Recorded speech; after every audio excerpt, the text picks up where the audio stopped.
Hey, all you rad dads out there. We're starting. I Yeah, think I no. just realized that's no, that's all right. Okay, I think I think that's a lot of parents go through that, and maybe some more consciously than others. Um, what does it mean? Like, am I an authority? Am I like a disciplinarian? Am I, am I the one that like knows, has more experience in life than my little one? Am I helping them?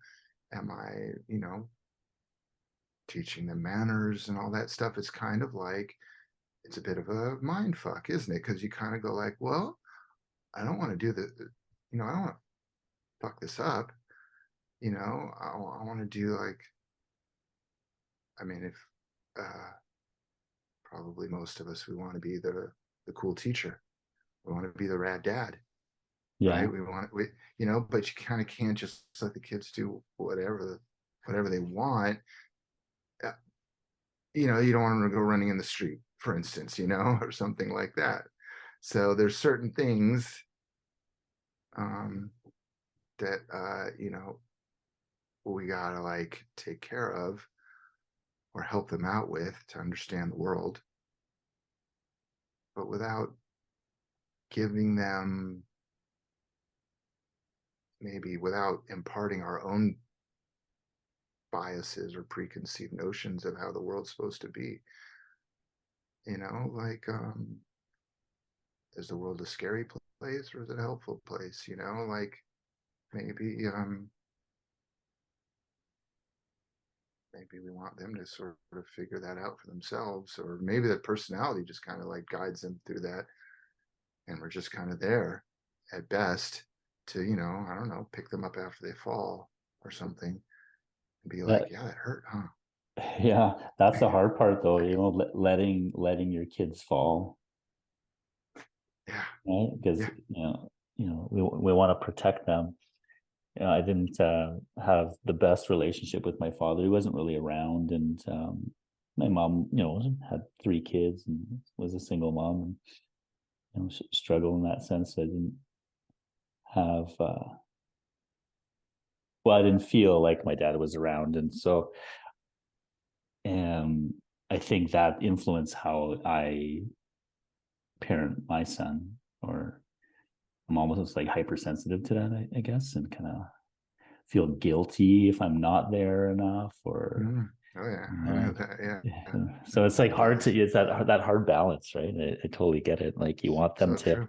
have those experiences, and um, you know, even like like I said, being a teacher, like we learn from our failures, but there's so much of me that doesn't want to see my son fail, although I know it's good for him in the fact that he'll learn from it and he will pick him up. And but that's also what I like so much about skateboarding. I think skateboarding taught me a lot. Like, I don't know if you grew up kind of on a skateboard, but it's A little really bit, yeah. you fall and you get back up. Yeah, totally. Yeah, exactly. Yeah. Yeah, Let, let, I've let's do an read some. official start here, sir. Let's do Oh it, yeah, okay. and then we'll, Okay, we'll cool. just keep Well, we'll that keep was some going. good stuff. We're not going to lose that, are No, we? no, We're not no, going to lose no, this. Okay, cool. not Okay, at cool. all, not at all. It's all good. Official start ready. Yeah, I could just do like just we're joining. Who are you? We are in a conversation. Let us welcome to the Rad Dad Show. Who are you? Hi, it's me, Eric Melvin from NOFX, here on the Rad Dad Show. Ready to talk to my friend here, Kristian. Talk about being a dad and being a punk rock dad, actually, because that's who we are, sort of, as well. Man, what does that mean to you? Punk rock dad. Right. Yeah. Well, it's funny. It's kind of like what we were talking about right then at the beginning. Um, like we don't, we want to. What does it mean to raise your kid? Because even punk rock is kind of. I mean, to me, it was about doing things in a different way, doing it in a DIY kind of way.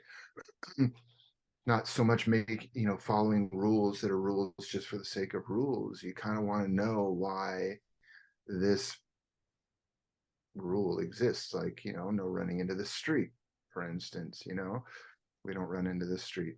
you know um you carry scissors a certain way, you know you hold a knife a certain way, like, I mean, some of that stuff is just like, it's not exactly a rule, but it's like a way of guidance so that we don't hurt ourselves. But um and I think that that's, yeah, maybe that's kind of like, without, you don't have to go too much deeper than that. We do it ourselves, and with, eyes wide open as much as possible. What about like Yeah. the politics piece of it too? Because if I reflect on my kind of idea of that word, like punk dad, or yeah, there's that DIY element. But we talked last time about our love of Crass, and they really were like influenced and shaped my worldview a lot about what they were singing about. Yeah. And it's same thing with maybe like Dead Kennedys, a little bit like Bad Religion, and Propaganda is pretty influential in that sense, where it's anarchy and peace. And it's like, what, anarchy? Like here you have like Exploited and all these like older punk bands like smashing it. Like that didn't resonate with me. But then how you like put those two things together, and it's almost like take care of your fellow man, but also do it yourself. Did that have any influence on how you parented, or your thoughts about that? Do you have any thoughts about that?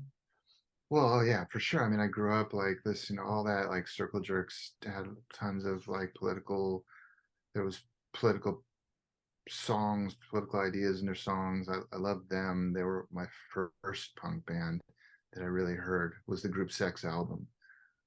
Um, my friend played it for me, and I was just like, I had no idea that there was music like this. Uh, and it was, yeah, amazing. But it was like, yeah, sing about Afghanistan and the government, and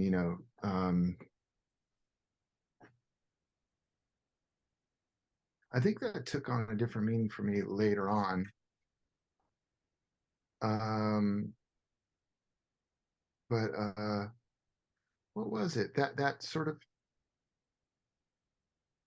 I guess, for me, I between like Crass making me feel like the people were together, and um and yeah, and like Minor Threat, and sort of like in the straight edge of that time, being like more, caring about people's, taking care of people rather than like getting fucked up, and um you know fuck the world. Not, it wasn't that fuck the world kind of thing. It was like, let's make our own world kind of thing, I guess. Let's make it this way where we can we have the we enable ourselves to make the world the way we want it. I think that that's pretty like spot on guiding my parenting. you know like, you can do whatever you want. And I mean, even more so when you think about like my kid last year.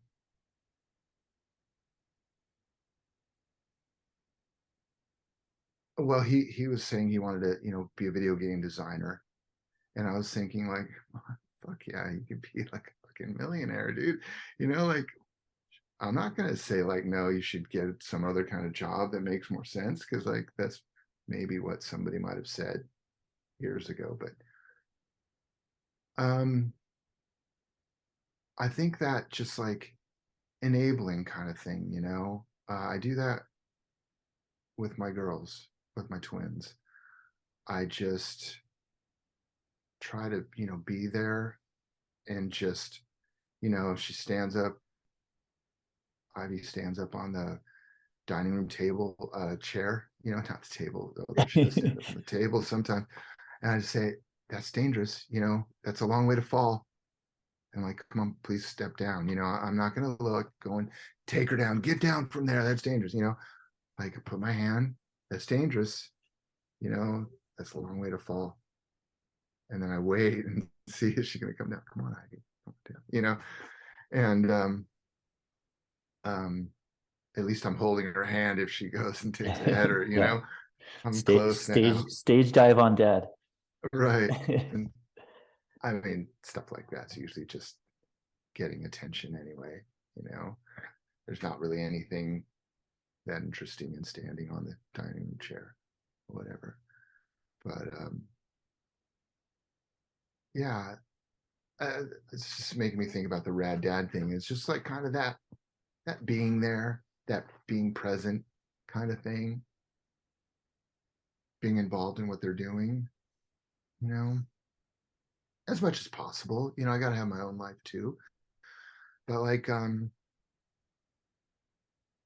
can have my girls sitting at the dining room table with me with art paper everywhere and crayons or colored pencils or whatever, and I've got my laptop there and I'm doing my emails, and it's kind of like, it's almost like an internet cafe. It's just that they don't have laptops.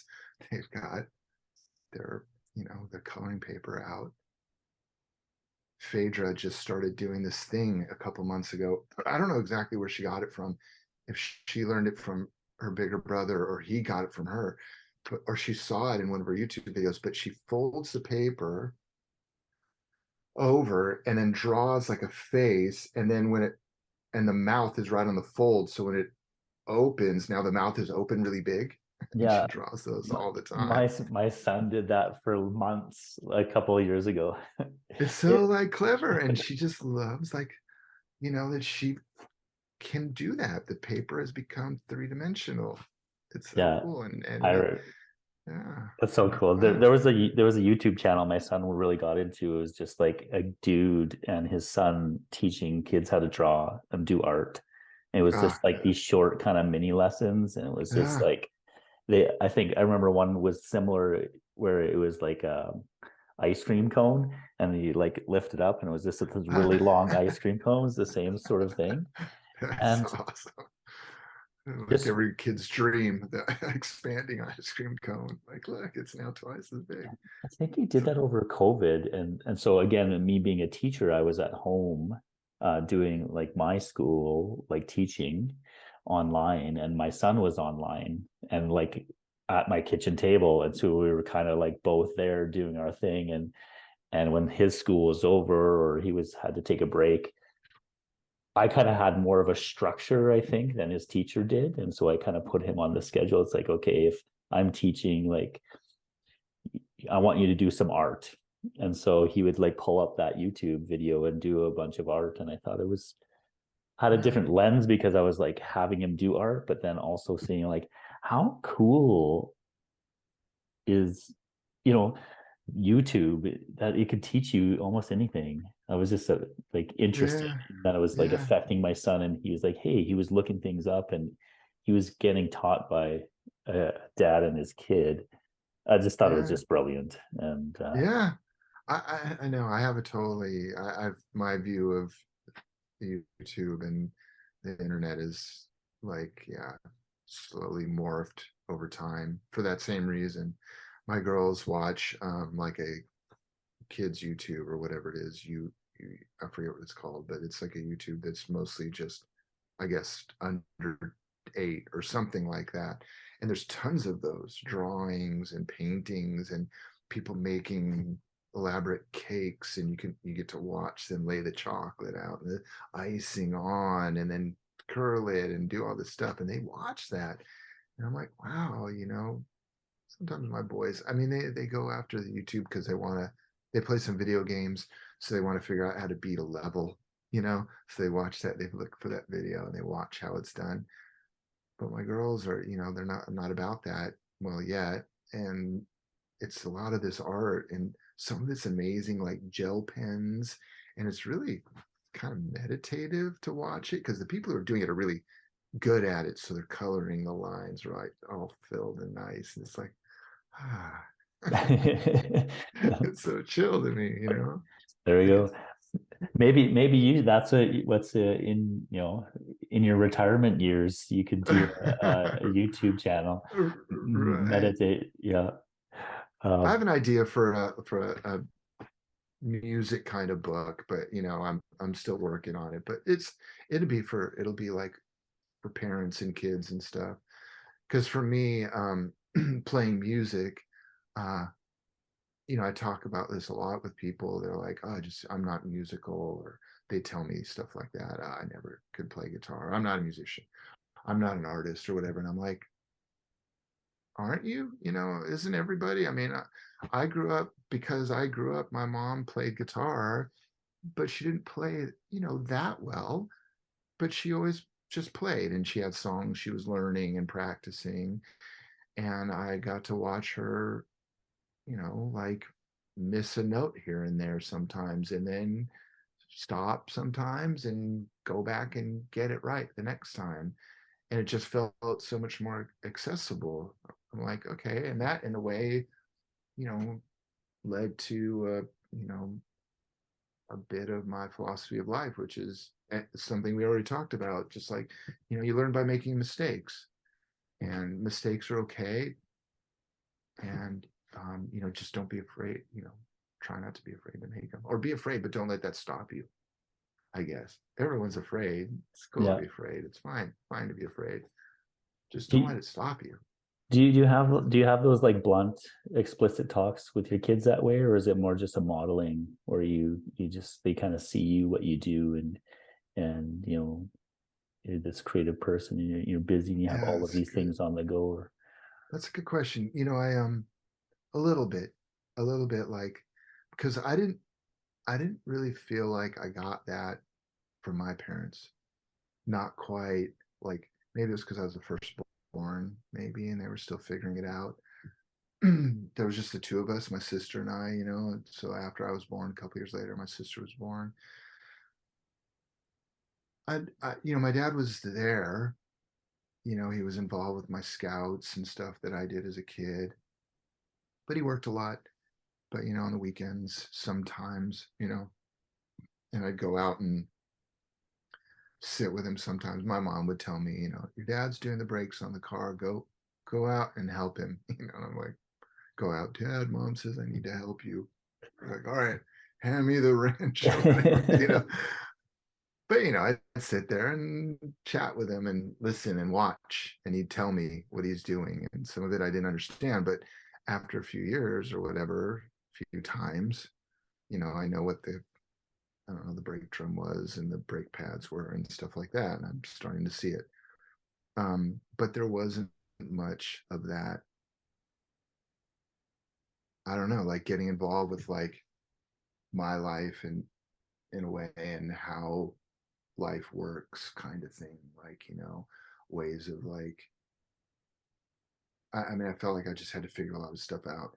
I just, and you know, and a lot of it I did by mistake too, you know, and there was accidents and stuff.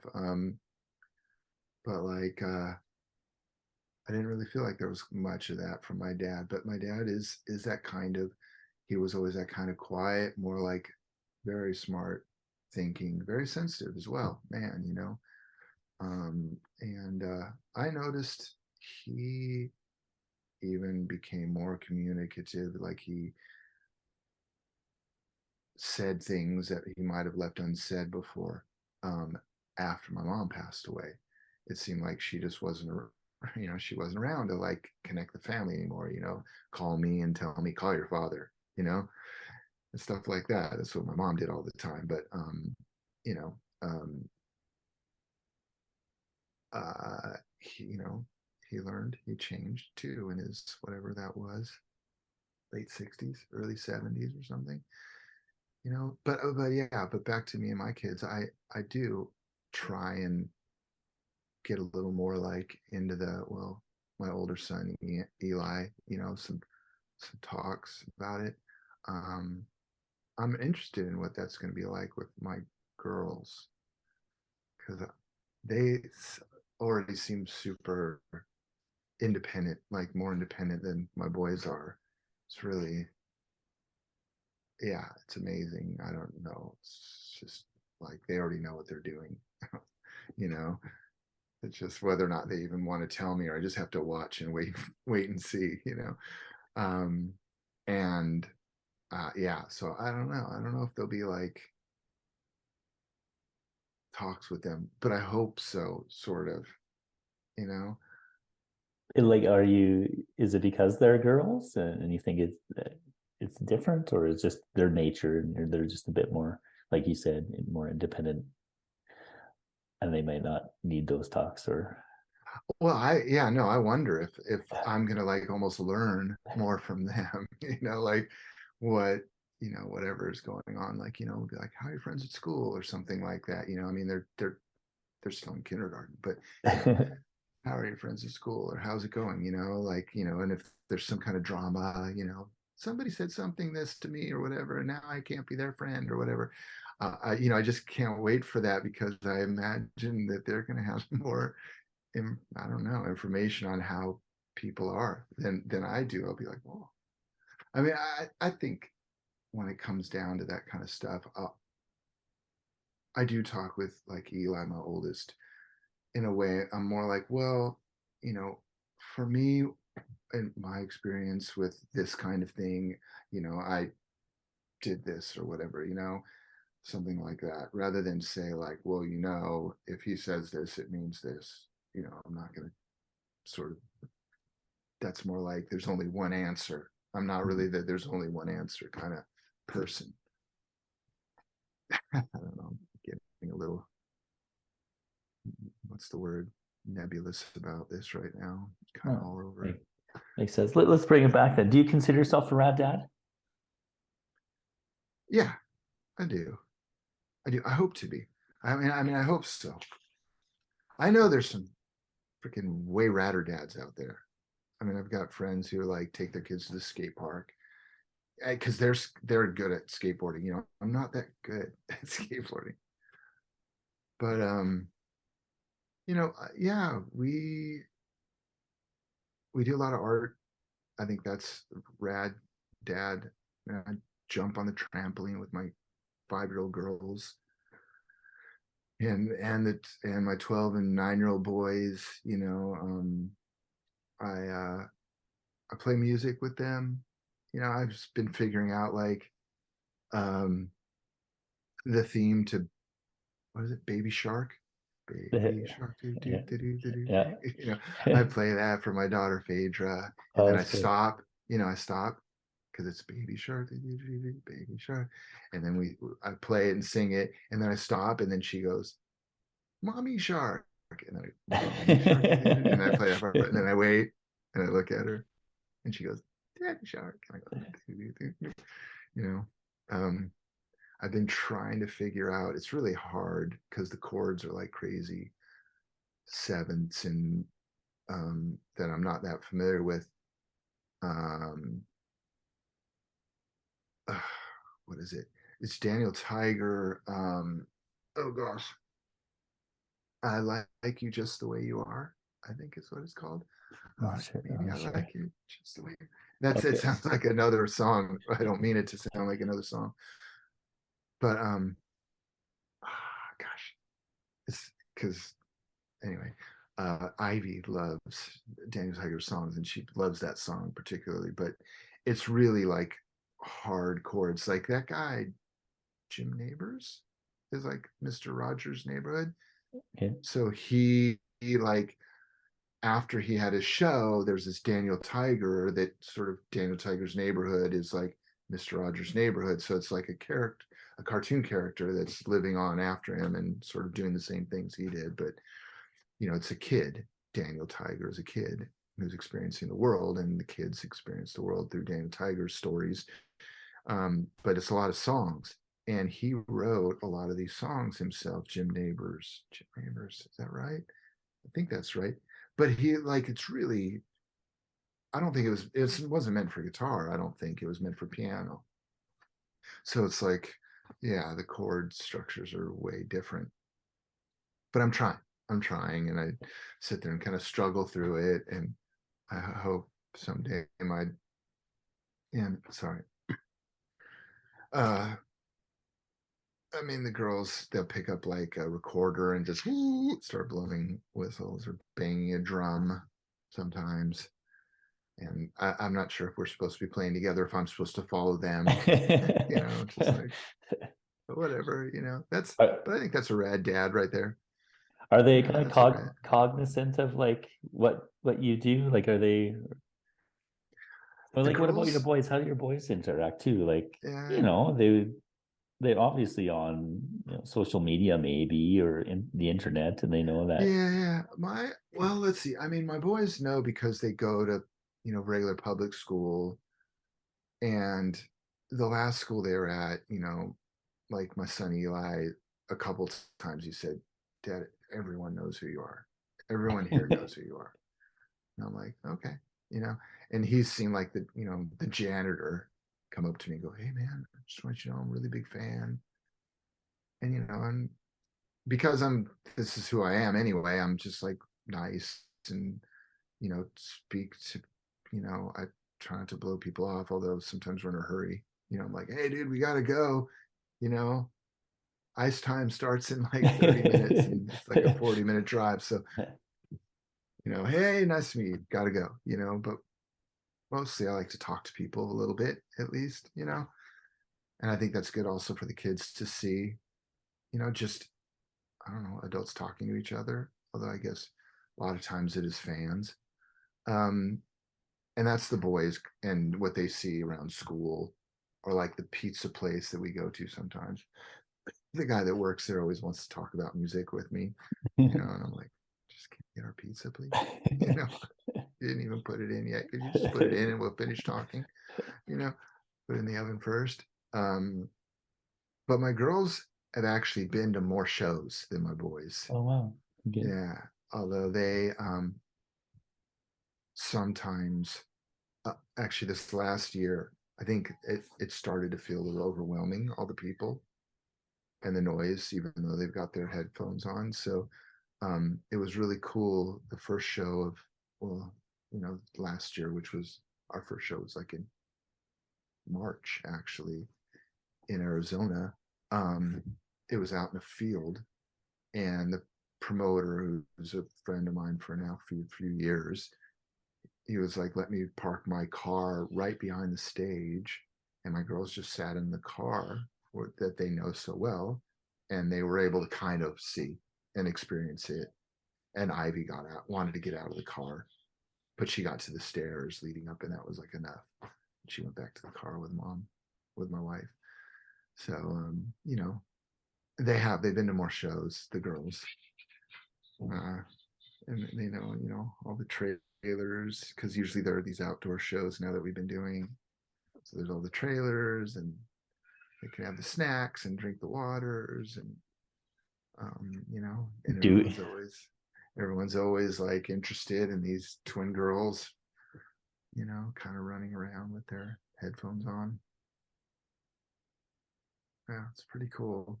It makes me sad that NOFX is doing this farewell tour, because in about 2 years, there won't be any more of the NOFX shows for the kids to go to. That makes me sad, because it's like at a really good level for the kids to be backstage. I plan, I've got a solo career I've been slowly launching, and it's just not going to be quite the same. I mean, I don't expect to have the kind of like, I'm sure I'll have a nice dressing room somewhere here and there where I can bring the kids, but probably not as often as NoFX gets. I could kind of relate to that too, that there's been kind of a lack of all ages shows. When I grew up, I went, I it sounds again a bit like cliche, but punk I think changed my life a lot. I remember one of my first shows. It was more of a metal band, Disciples of Power, and is that just this punk club actually that I don't know if you remember the Bronx, which is where I first saw you guys about 30 years ago. And I remember being a 12-year-old, 12, 13-year-old kid getting dropped off by our parents and, hey, we'll pick you up in a few hours. And just like, it changed my life. It was just blown away. Well, I thought it was so cool that I could sit on the stage right beside a guy playing his guitar, and it was a small club and this mosh pit. I was terrified, but it just that experience of live music. I think I've always been kind of trying to chase that. I go to a lot of shows. That's like one of my hobbies, is going to see as many bands as I can, and I try to take my son to as many shows as I can, not to force it upon him, but just like, hey, this is something that I experience and it brings a lot of joy in my life, and I want you to kind of see this world. And if he's not into it, I'm more than happy not to take him. In the fact, I'm not going to force him, like I said. How old is he? This one you're talking He just turned 11. Yeah. See, that's still and a little bit little. I mean, yeah, but they don't have those all age, like some of the bands, like like Propaganda, for example. That's one of my favorite bands currently, and they were here in September, but it was a no minor show. Luckily, I got to go a little bit into the sound check, and he got to see them a little bit. cool. But it's I guess I don't know where I'm going with that. Is just like, yeah, like I could understand kind of where you're coming from. Like, they don't have that experience, and you kind of want them to have that experience. And that's the same thing, like why I do some of the Rad Dad stuff. And one of the things I did was start like a band, Dad Religion. It was just meant to be like a one-off thing where we would just do a Bad Religion cover set, but we called it an all ager rager. And really, we had toddlers there. Like, it was, when you think of all ages, people think, oh, like teenagers and stuff, like no, like our ages show, it was like babies and toddlers. And we I guess we strive to provide that experience for parents and younger kids. That's at least my kind of impetus behind it, is like, bring your young kids to a rock show, in a sense. And I don't know, I could go on about the lack of all ages stuff like that.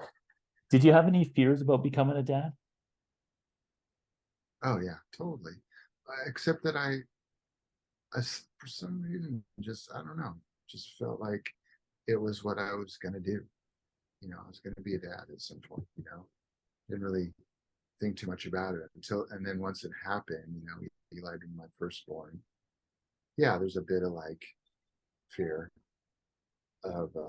So how old were you when your first son? Must have been 42. Pretty late, pretty late. But like, God, each one is so different, I mean, Ian, then when he was born, a few years later, he's just different, and then my twins, again, so different. And two of them at once was like, oh my gosh, how hard is this? But I mean, my wife's amazing. She really so strong, so tough, so resilient, can somehow like not sleep for days. I can't do that, man. I can't do that. I start to fall apart. I mean, I guess she does too, but somehow it's not, I don't know, I guess. I don't know. Anyway, I just don't know how she can do it, but she did. She did for years. I mean, the girls are 5 now. They're going to be 6, and so there's quite a bit of that, like, sleepless nights behind us now. Oh, but I wanted to say that about the dad religion thing that you were talking about and having the concerts, and that's, I was thinking about how that, to me, syncs up with punk rock. How punk rock always, when I first discovered it, it was like fans making music. You you had your own band because you're a fan, and so you had to have your own band. It wasn't like, bands before that for me was like, bands that seemed like, how did they get there? Don't know. They were already on the stage making this, incredibly perfect music, like Boston or whatever, Cheap Trick. Um, but the punk rock scene was like, yeah, you're on the stage, you can practically touch, the singer. Like, you could very well touch the singer.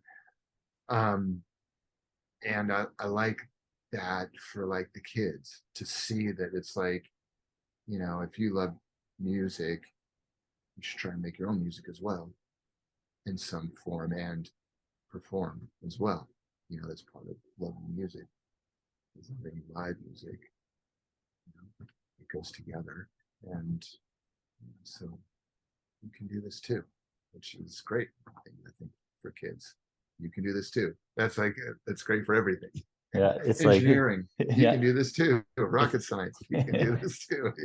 it's modeling the DIY ethic you talked about, really, like I Yeah, I was yeah, that's where the inspiration came from. It's like, you know what? I want to do a punk rock show for my kids and some of his friends, and I'm just gonna do it myself.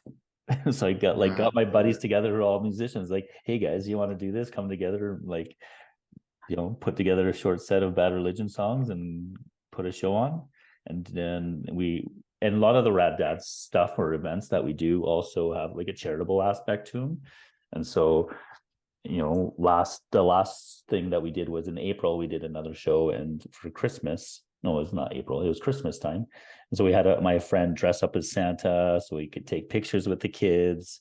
We had auctions, so friends like donated stuff, had this auction, so we ended up raising about $1,700 for a local women in need shelter, as an Nice. example. So there's all the like the layers Awesome. there of like that punk rock, like doing good for your community, like where I guess I learned from, like, Crass and helping out that fellow man, Yeah.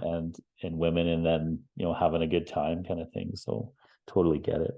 In what ways did fatherhood change you? A lot of ways. A lot of Because ways. like you just said, like you were a bit older already and kind of set in your ways. Yeah. Nah, yeah. It's, Hmm. How does this make sense with parenthood? I remember at one point thinking that I was supposed to, as I got older, I thought I would, you know, uh, just understand life better and have more of a handle on things and, be a little more calm. And while maybe I don't know if any of those things are true when you start to have kids, because it's like, whoa, I didn't know that, whatever, they could have this much diarrhea in a nappy or whatever. And how many times is this kid gonna, it's going, okay, well, and you just kind of like, you just keep doing it. Because if you getting angry about it isn't gonna help one bit, so you just gotta kind of laugh and go like, wow, life's actually a little bit more chaotic. And I mean, kids are, I don't know, they are about chaos. That's what they do. That's like, and why not encourage that, Um, let them figure out their own way, and instead of try to like enforce what you think is your own way to do things. I don't know, I guess that's pretty general. Um, but yeah, I think one thing I I is a bit of a like a kind of a life philosophy. I don't know. That's probably like way too basic for everybody. Everybody's like, yeah, duh. As I thought that I started to notice that even like the oldest person could be an 8-year old actually, just in like saggy, wrinkly skin with gray hair or whatever. And I when I look at like my girls playing with other kids at the park, or my boys, hanging out with their friends. And I'm like, and then I look at like their dad, the dad of the other kids or whatever, and I'm like, we're kind of just, why aren't we just the same? It's like there's no age really. We're just this. It's like we're the same person, I guess is what I mean. Once you're like 8 years old or so, maybe. And of course, there's just more, maybe some trauma or some like bad relationships, or maybe some really good relationships, or that just add to like what we think life is. But if you can just go back to that 8-year-old mentality of like eyes wide open, and just because that thing was whatever it was in the past, that doesn't mean this thing in the future is going to be that way too, so like something like that. I don't know if that's like a I forgot what we were talking about. Is that how parenting has changed me? Is that what that was? Yeah. Something like that, like I was like, wow, we kind of don't change. I guess we just maybe think we do, or we think we've grown up, or sometimes we just have maybe PTSD, or we think we know things now. I think so. Like when I think about that, I think I'm kind of a lot of the same person I was when I was like 12, 13. You don't really think I've changed all that much, to be honest. Yeah, you have these experiences that influence some of your decisions, but deep down, I still kind of like the same things that I did. Like I don't still into same sort of music, still into the same sort of interests. I've maybe broadened them and have a deeper understanding of some of those things because I've explored them in such a way. But I don't know if that's a good thing or a bad thing. It doesn't mean I'm immature. Well, yeah, right. Well, it's maybe a little bit of both.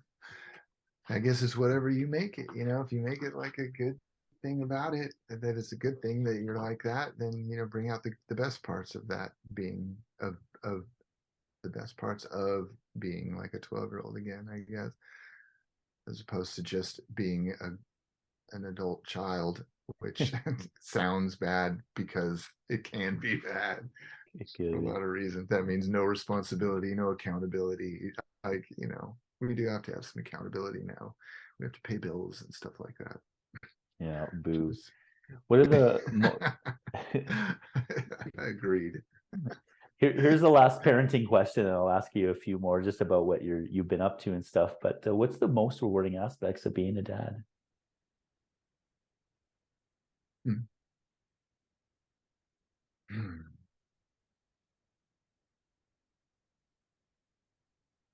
Shit.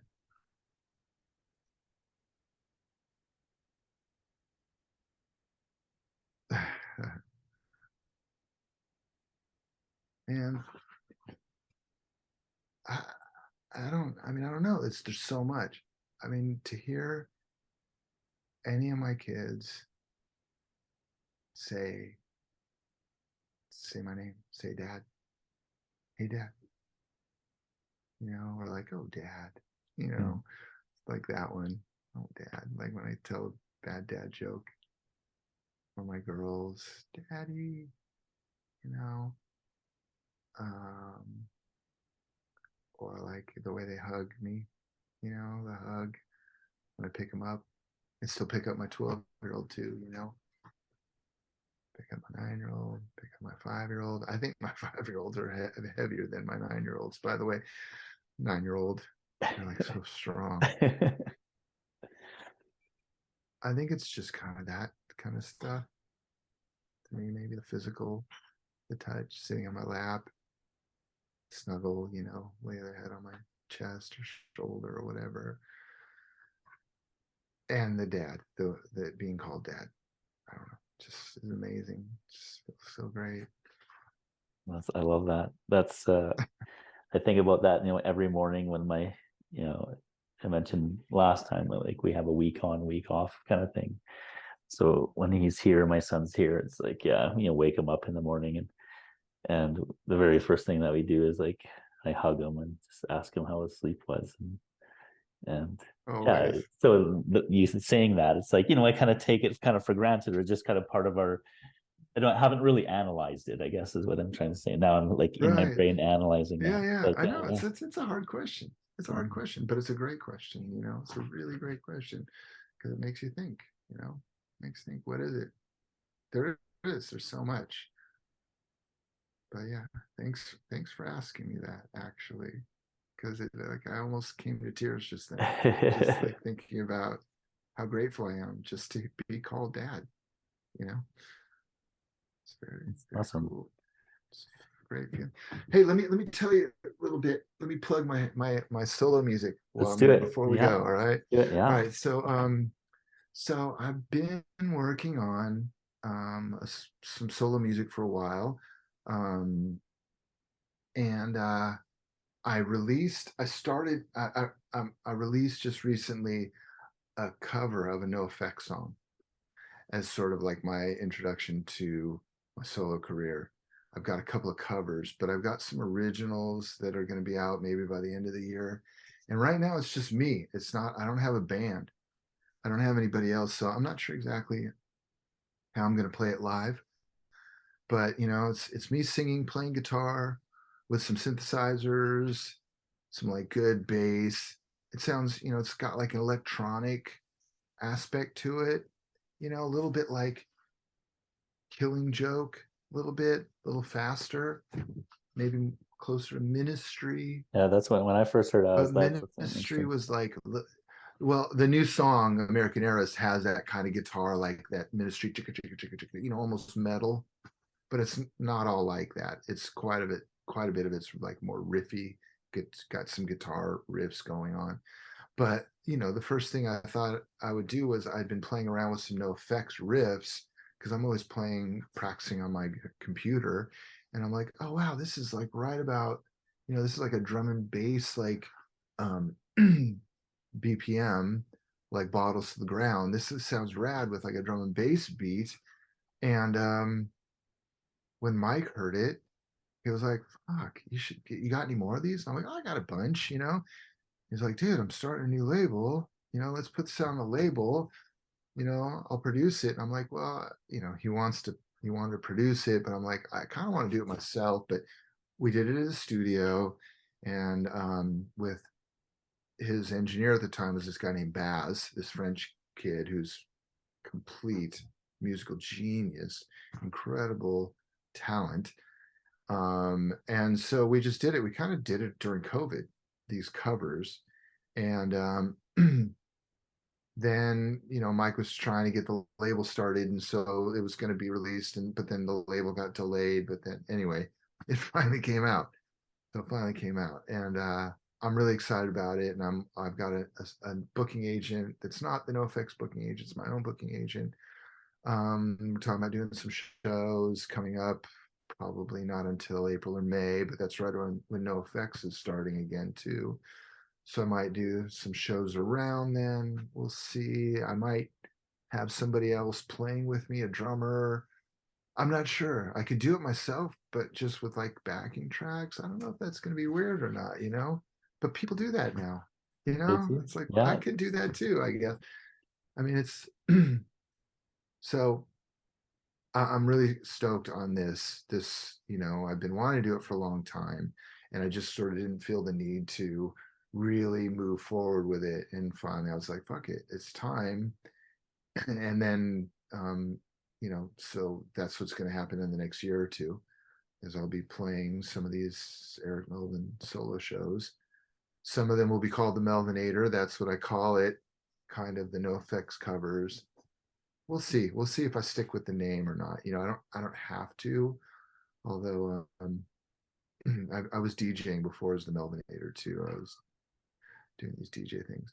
Also, I've been doing life coaching. This kind of coaching thing where it's like sort of like mentoring. It's not really like it's not psychotherapy. It's not like that kind of thing. I'm definitely not a trained psychologist, but I took a university course to get a certificate, in transformational life coaching. I think was the official title.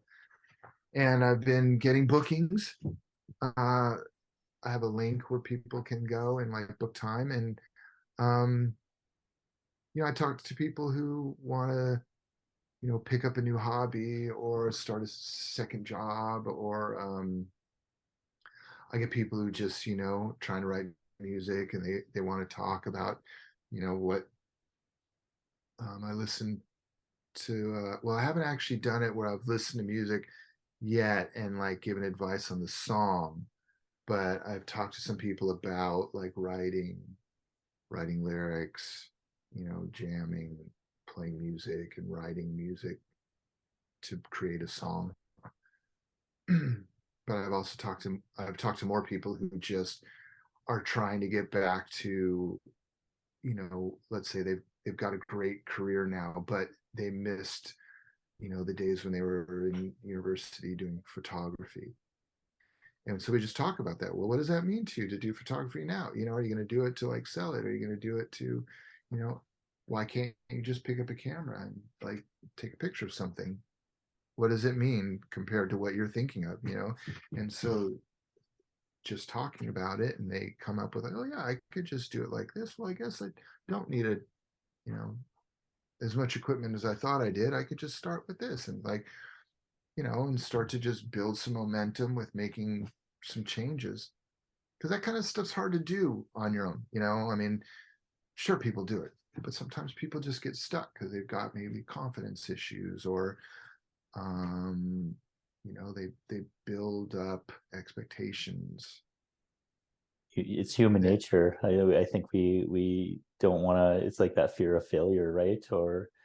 And that the perfection kind of idea. It's got to be perfect, but once you get doing it, you just kind of keep rolling with it. That's how kind of Rad Dad started too. It was like I just found there was actually they had in Vancouver this Rad Dad's Vancouver thing, and I was like, oh, this sounds really interesting, and I kind of just reached out to the guy, and he's like, oh, you should like do your own thing in Edmonton. I'm like, fuck yeah, I should. And then I was like at a local pub with my friend. I'm like, hey, I had this idea. Like, he's like, I'm like, can you help me? He's like, yeah, sure, let's do it. And we just didn't really know what we were doing, just kind of have this like meeting and like a guest speaker and had some beer and food and just dads coming together, and it just kind of grew from there. And now I'm talking to you. Like it's just another piece of it. And I totally understand.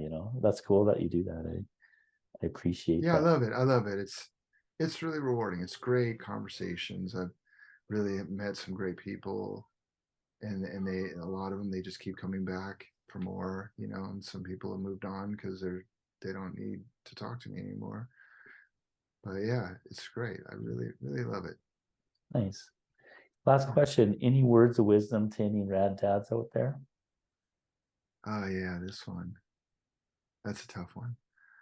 Or any new dads, maybe. New dads, yeah. Yeah. I think this is let's see. It's hard. It's supposed to be hard. And if you got doubts, it's probably because actually you care, and that's a good thing. And it's okay. We're all doing it. We're all struggling. Everyone's got something going on, but we can be here for each other too, right? I mean, just like you and I are here right now. Thanks for having me. And, for the other dads out there, just keep doing it. You know what's the right thing to do. Keep going. You got this. Awesome. Let's end it there. Thanks, Melvin. Thank you, man. I really, really appreciate it.